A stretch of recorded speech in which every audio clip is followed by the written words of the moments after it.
This is CNN Break.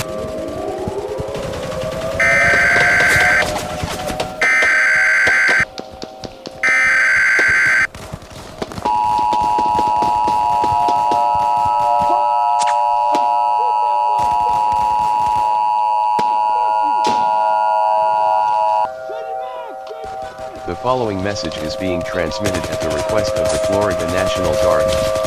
At 1:15 p.m.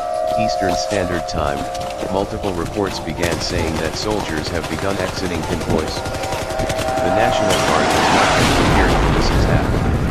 In addition, various aircraft have been headed toward Florida and have begun bombing important military installations. Anyone in a 30-mile radius of these military installations must seek shelter now. Failure to do so at your peril. After many reports, it is confirmed that these soldiers and aircraft are from the Republic of Cuba. This is an attack warning. Repeating, this is an attack warning. An attack warning means that an actual attack against this country is occurring, and action is recommended to be taken. If you are confronted by Cuban troops, do not comply unless your life is threatened. Do not evacuate. Cuban troops will arrive faster than you can leave. Continue to monitor local media outlets for more information.